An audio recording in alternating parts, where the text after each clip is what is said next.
suis avocat au barreau de Paris.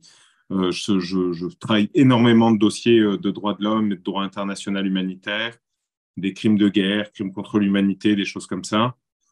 Et puis, j'ai un petit cabinet. On est quelques avocats à Paris et on essaye lorsqu'on est saisi en tout cas, de corriger les pires injustices autant qu'on puisse le faire. Tout le monde est au courant qu'il y a eu en 2020 des élections au Togo, que la famille Gnassingbé, via son père et fort ensuite, est au pouvoir depuis 53 ans maintenant.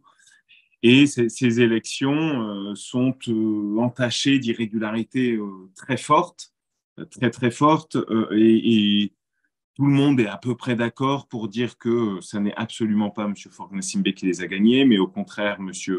Agbeyome Kodjo, et que pourtant la commission soi-disant indépendante, électorale soi-disant indépendante du Togo a déclaré, là aussi dans des conditions un peu troubles, la victoire de M. Gnassingbé. Bon. À partir de là, qu'est-ce qui s'est passé? Il y a eu des manifestations, il y a eu des troubles au Togo parce que le peuple togolais refusait de se voir voler sa victoire. Élections qui, selon l'écrasante majorité des observateurs, étaient des élections qui, sur la première phase, se sont bien déroulées, mais où ensuite, eh bien, alors que tout le monde considère que c'est M. Agbeyome Kodjo qui a gagné, la commission électorale dite indépendante du Togo, je dis bien dite indépendante, c'est-à-dire qu'elle ne l'est absolument pas, à mon sens, du pouvoir politique, cette commission électorale a, dans des conditions extrêmement troubles, déclaré Faure Gnassingbé vainqueur de ces élections. Je pense que tout le monde est au courant, mais la dynastie Gnassingbé est au pouvoir au Togo depuis maintenant 53 ans. Et eh bien, Faure Gnassingbé rejoint donc via cette élection la longue liste des dictateurs démocratiquement élus à 99,99%. Il y a donc Kim Jong-un avec lui, Joseph Staline et bien d'autres. Bon, mais cela dit, il y a eu des troubles suite à cette déclaration, suite à cette élection. Élection, c'est un grand mot, mais enfin, en tout cas, cette déclaration, en tout cas, par la commission électorale indépendante, des troubles assez forts. Et ces troubles se sont calmés. Enfin, quand on parle de troubles, on parle de manifestations par le peuple togolais qui refusait la décision délirante, si je peux me permettre, de la commission électorale indépendante. Bon.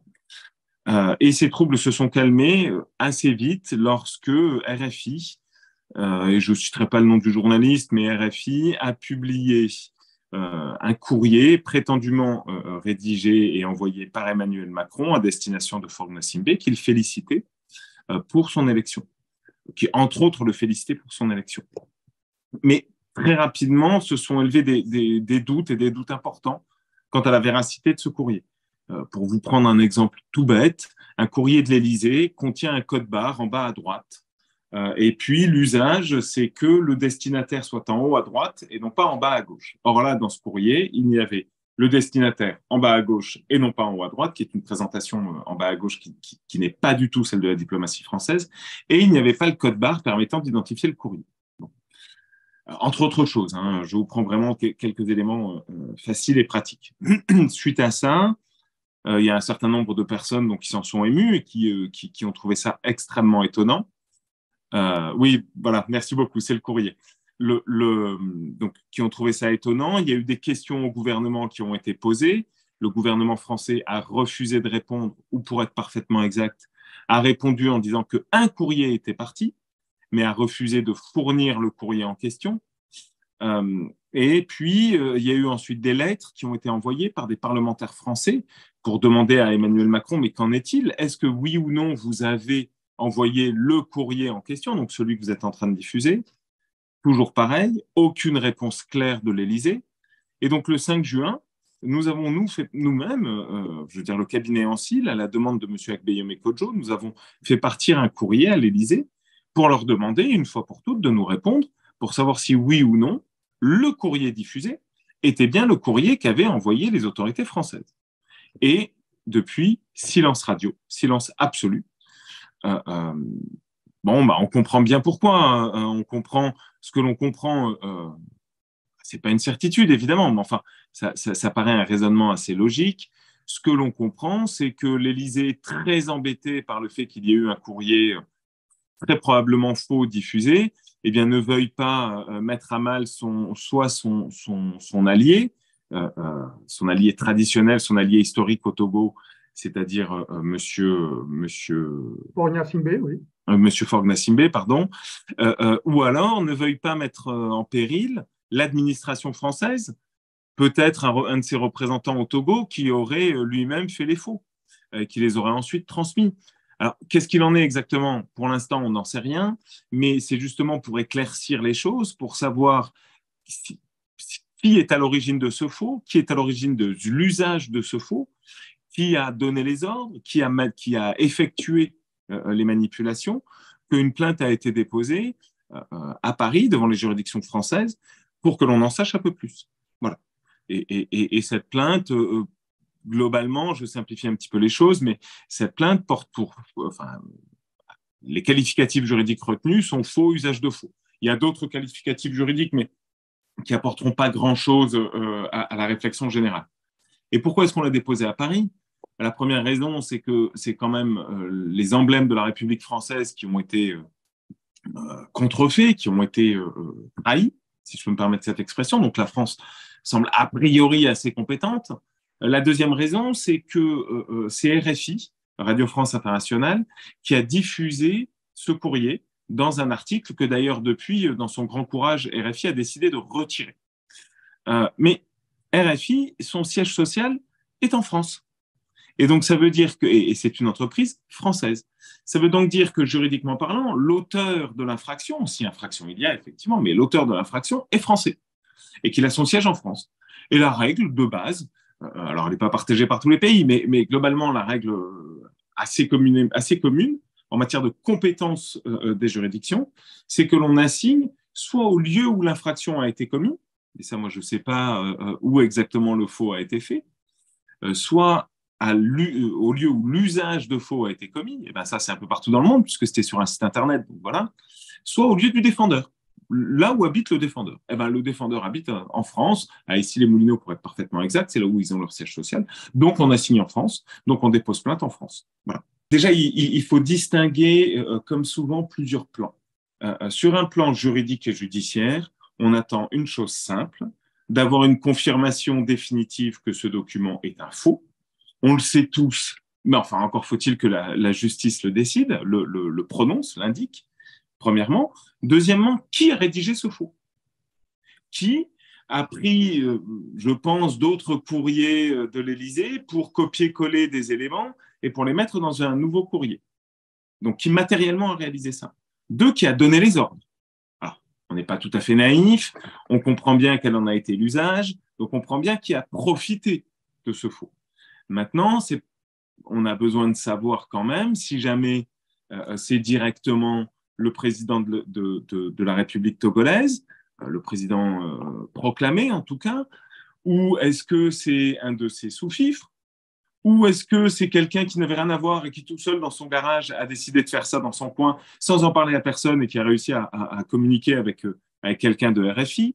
Bon, voilà, je pense qu'on a tous des idées assez claires et c'est une déduction assez facile à faire, mais pour autant, il faut quand même que la justice nous le dise et nous le dise de façon définitive. Et pour ça, eh bien, il y a des moyens d'enquête que la justice a que nous n'avons pas. Par exemple, une chose toute simple, moi j'ai les moyens d'écrire à l'Élysée pour leur dire, mais messieurs, est-ce que vous nous confirmez que c'est bien le courrier que vous avez fait partir? Mais je n'ai pas les moyens de contraindre l'Élysée à répondre. Alors que un juge d'instruction a tout à fait les moyens d'aller convoquer tel ou tel conseiller du président de la République et de lui dire, bah, monsieur, maintenant vous me répondez. Et vous me répondez vraiment, voilà, qu'est-ce qui s'est passé? Ne serait-ce que ça. Bon. Donc il y a toute cette partie-là, ça c'est la partie judiciaire pure. Ensuite, il y a une partie, mais qui à la limite me regarde moins, mais puisque je suis avocat, mais je suis aussi militant, c'est ce qu'on a expliqué au début, c'est ce que j'ai expliqué au début, mais il y a une deuxième partie qui est que ce courrier, ce faux courrier, a permis de légitimer l'élection de Faure Gnassingbé. Eh ben, par effet retour, on peut se dire que si jamais il est bien définitivement démontré que ce courrier est un faux, la chose qui a légitimé disparaissant, eh bien, peut-être qu'avec un peu de chance, l'élection de Faure Gnassingbé sera complètement annulée. Et à ce moment-là, peut-être que le peuple togolais, et en tout cas c'est ce que j'espère, verra le président qu'ils ont réellement élu arriver au pouvoir. Mais ça, là, on rentre sur sur un autre plan qui, moi, à la limite, me regarde assez peu. Vous savez, je suis avocat, je suis là que pour obtenir des décisions judiciaires. Mais on peut assez logiquement s'attendre à ce que monsieur Kodjo, enfin, monsieur Agbeyome Kodjo, euh, euh, bah, voudrait que son élection qui a été gagnée, que son élection soit enfin reconnue. Et j'imagine que le peuple togolais aimerait bien mettre un terme à 53 ans de dictature, à 53 ans de mafia, à 53 ans comment dirais-je, de confusion forte entre l'État, les intérêts d'un État et les intérêts d'une famille ou d'un clan. Voilà, donc c'est tout ça les intérêts, les objectifs de cette plainte. Mais ça, c'est les objectifs long terme. Les objectifs court terme, savoir qui a fait le faux, qui a donné les ordres et qui en a profité. C'est le lieu où réside le défendeur, en l'occurrence le lieu du siège social de RFI qui importe. Le siège social est à Issy-les-Moulineaux. Et donc, nous avons déposé la plainte devant les doyens des juges d'instruction de Nanterre, devant, pardon, le procureur de la République de Nanterre, excusez-moi, puisque c'est une plainte simple.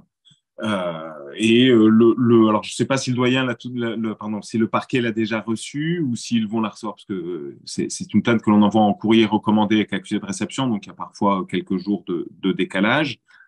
Mais bon, voilà, ils vont la recevoir et je ne doute pas qu'ils vont enquêter et enquêter fortement. Enfin, je doute pas. En tout cas, j'espère qu'ils vont enquêter fortement. Je vous ai dit, enfin, je me suis repris quand j'ai dit je ne doutais pas, parce que la France fait partie des démocraties qui ont une particularité heureusement assez peu partagée, qui est que les pouvoirs d'enquête initiaux appartiennent au parquet, c'est-à-dire au procureur de la République, et que le procureur de la République est obligé d'obéir à son supérieur hiérarchique. Et son supérieur hiérarchique, in fine, c'est le ministre de la Justice. Et le ministre de la Justice, eh bien, il est nommé par le Premier ministre et par le Président. Donc évidemment que il va peut-être être un peu compliqué pour le procureur de la République de faire comme s'il n'était pas au courant que son chef, indirect, en tout cas son chef final, ne serait pas particulièrement heureux de voir aboutir cette affaire. Mais ce n'est pas la fin du monde parce que nous avons derrière une autre cartouche, si je peux me permettre, dans notre fusil, que l'on appelle la plainte avec constitution de partie civile. Qu'est-ce que c'est?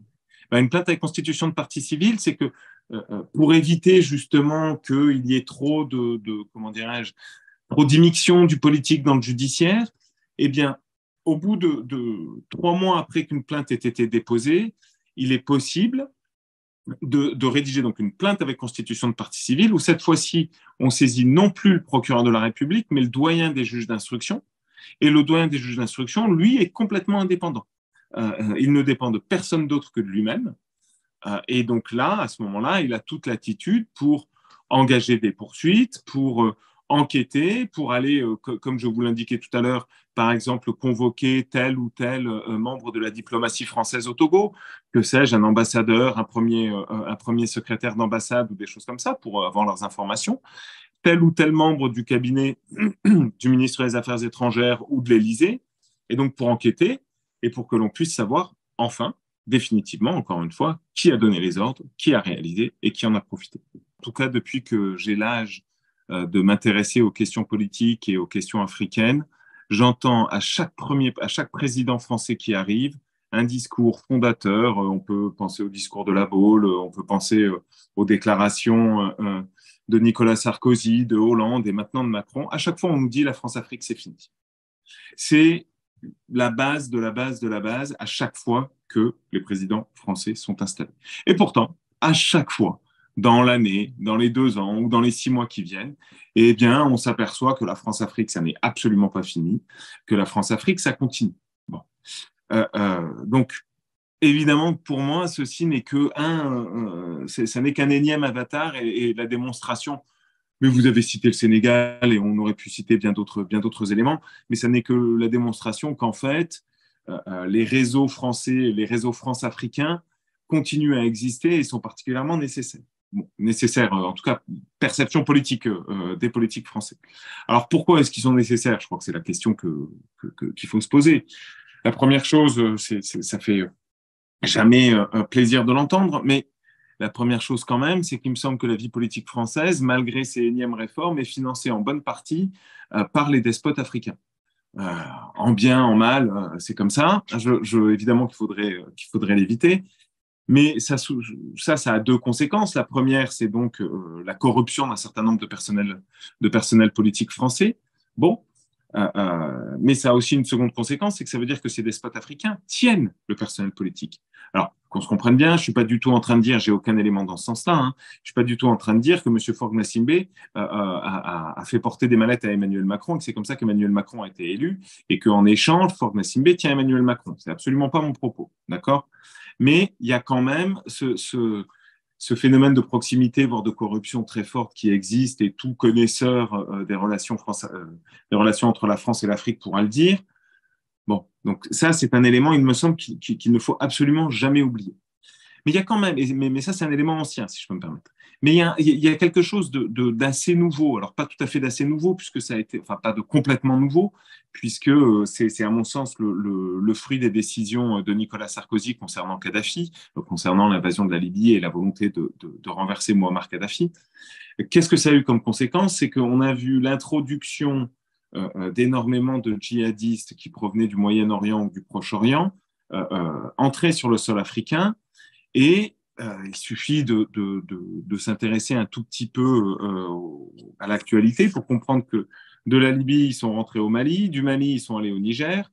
Je crois que, encore une fois, il suffit de voir un tout petit peu ce qui se passe, que ce soit au Niger ou ailleurs, pour bien comprendre qu'il y a une déstabilisation très forte des États centraux, Niger, Mali, mais c'est la même chose au Nigeria, etc., etc. Mais bon, et il y a une déstabilisation très forte de ces États.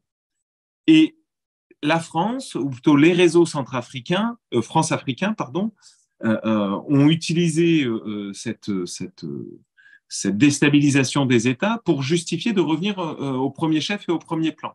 Et il me semble que ce qui se passe au Togo en est une très bonne démonstration.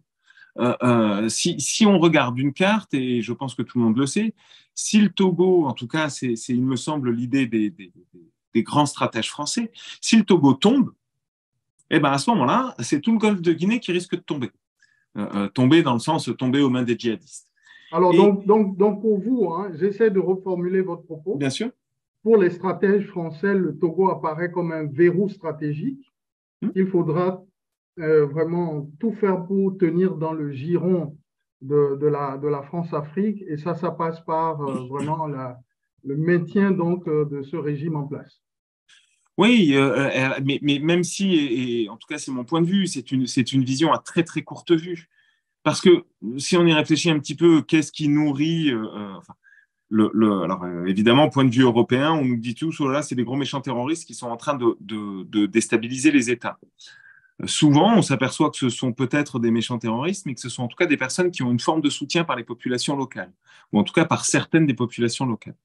Et pourquoi? Parce qu'en général, il y a un ressentiment contre le pouvoir en place, et une des causes de ce ressentiment, c'est l'absence totale, voire très très forte, enfin totale ou très très forte, de démocratie et de prise en compte par le pouvoir central, justement, des volontés des États, des volontés, pardon, des peuples.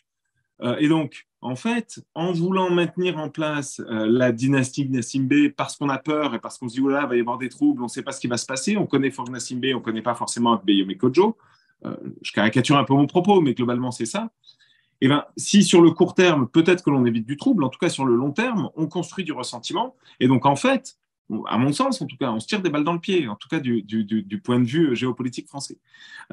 Et voilà ce qui, à mon sens, explique ou justifie la persistance très forte des liens aujourd'hui france-africains, ou plutôt des réflexes france-africains, encore une fois, au-delà de ce dont j'ai parlé tout à l'heure, c'est-à-dire d'une proximité très forte, voire d'une corruption morale, intellectuelle et financière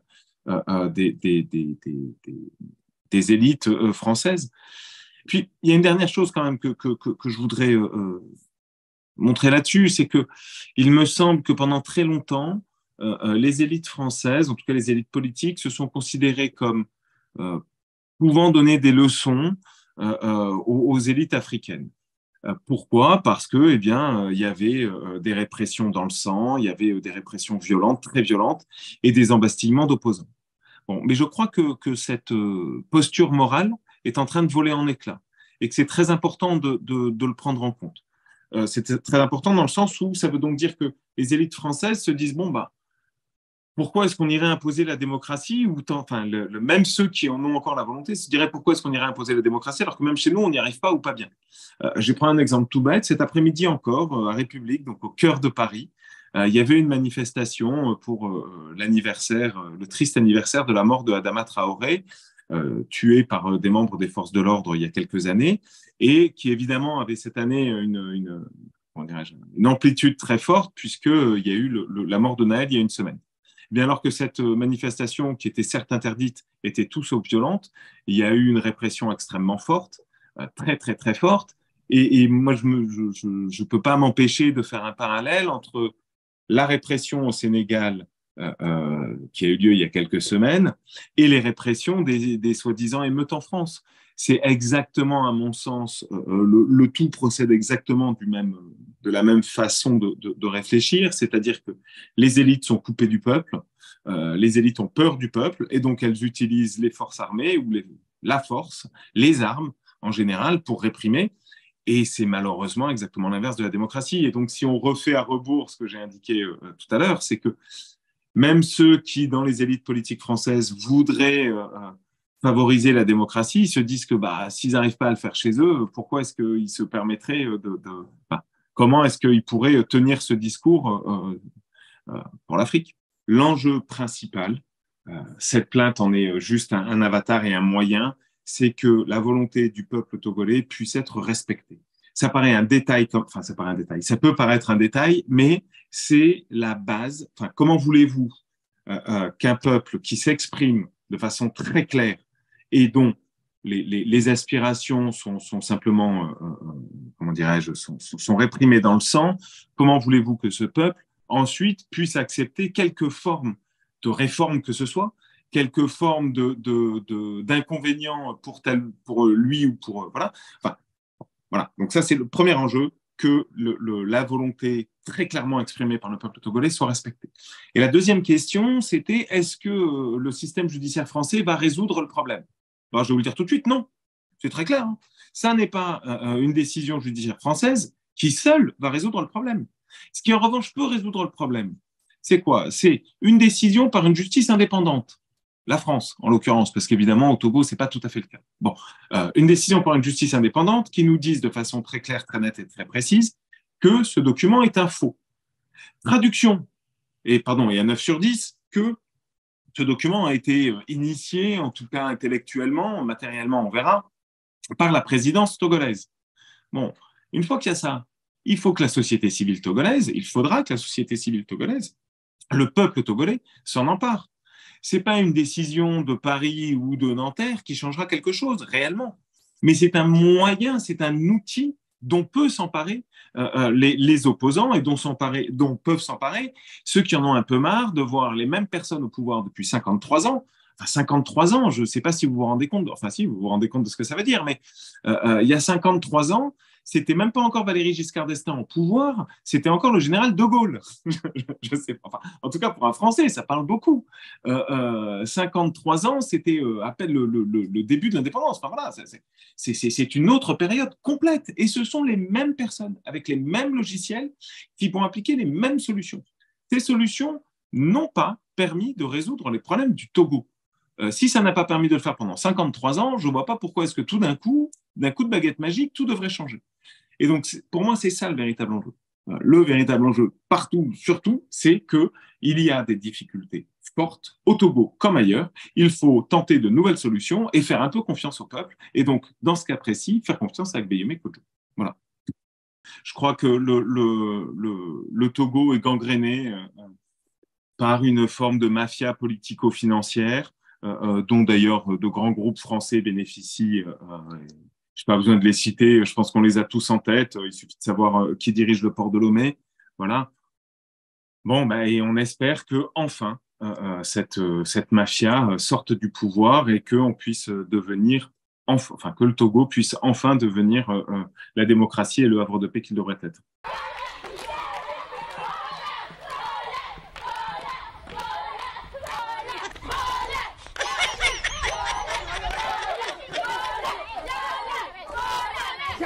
Christian